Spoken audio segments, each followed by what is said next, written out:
Hello, my name is Ritesh.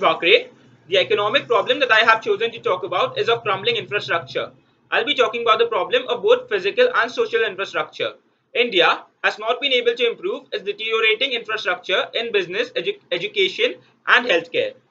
In business, a study found that Chinese manufacturing is 1.5 times more efficient than Indian.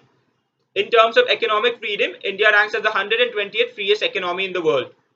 Public transportation and roadways have not kept pace with population growth. Housing, sanitation, and power facilities are woefully inadequate. The education infrastructure is backward, and over 280 million adults are illiterate. Many children do not attend school at all and instead begin working before reaching their teen years. India's healthcare infrastructure is also abysmal, ranking 112 of 190 countries. More than 70% of the population has limited or no access to healthcare services. India lags behind the model world in many ways. Over 50% of the population is still involved in agriculture, which is an extraordinarily high number for a country trying to make giant technological strides in the 21st century. Indians involved in agriculture have the least access to basic education and healthcare necessities. First, I'll be talking about the social infrastructure aspect as regards both education and healthcare. So, to begin about education, economic development depends on the existence of an integrated infrastructure or social overhead capital which generates externalities.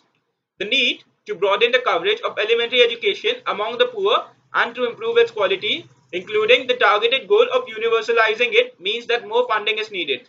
States have to provide most of this funding. The central government will also need to expand its role in elementary education in view of the low level of resources that many state governments devote to primary education and the large number of children not enrolled in schools.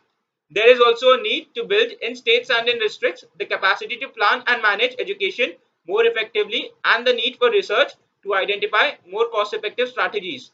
Moreover, due to the poor financial position of the states, there is need to reduce implicit and explicit subsidies on education. Now, I propose three broad strategies for making changes in the healthcare sector. First, using public information more strategically to empower consumers of healthcare and enable people to be better providers of their own healthcare. Second, rejuvenating the public sector to better deliver its core services. Third, engaging the private sector to better meet societal health goals, particularly for the poor. Private providers and government should develop forums to provide a common agenda for action. No doubt, more spending on health and education is needed, but three most important steps are to be taken uh, to improve education and health services that would not only help India to grow faster, but would also contribute to reduction in poverty in all its dimensions. We need to spend more effectively on elementary education and basic healthcare systems, with better targeting to the poor and with more public funding. Focus public education and health services on meeting consumer needs, which will help improve the quality of public spending. So now moving on to the physical infrastructure. I make five propositions. First, identify where government is needed and areas where the private sector is better positioned. The government needs to play a role in developing infrastructure, from limiting impacts on public health and environment to providing the capital for projects that are not attractive to private investors. In other areas, market forces can help shape better outcomes. For instance, private companies tend to structure projects in a way that maximizes the chances of success in terms of customer satisfaction and financial viability. Conversely, misplaced public sector intervention can have negative consequences, as in the case of diesel fuel subsidies in India. Second, consider a distributed model for infrastructure projects. Announcing large projects may make good headlines, but the outcomes tend to fall short of expectations. Infrastructure development must meet the needs of local communities and requires effective implementation on the ground. This is difficult to achieve with a centralized model. Projects designed with a local focus may seem less impressive, but put together, they have the potential to change people's lives faster, in months, not years. An example would be the installation of solar panels on houses and buildings rather than bringing a reliable electrical grid to remote villages.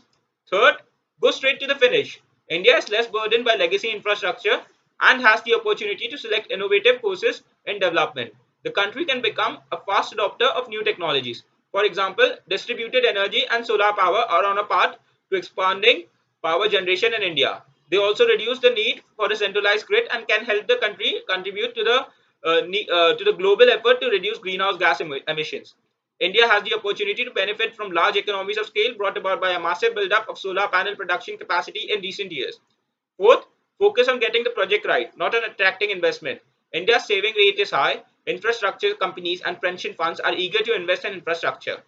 International investors and multilateral development banks are also ready to contribute.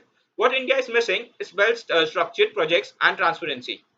It's high, long term sovereign rates are a hurdle.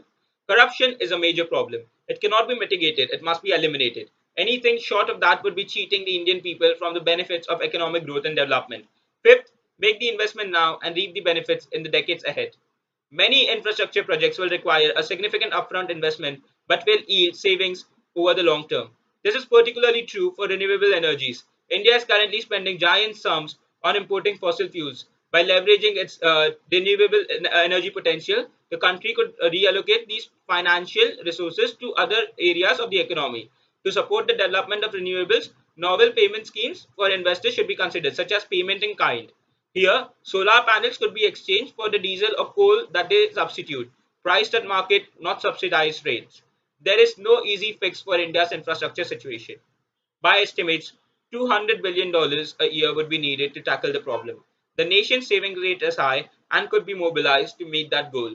Also, international investors are eager to invest in the country, but more of the same will not cut it when it comes to bringing electricity and sanitation to hundreds of millions. A fundamental shift must occur in the way the country looks at developing its infrastructure and financing it.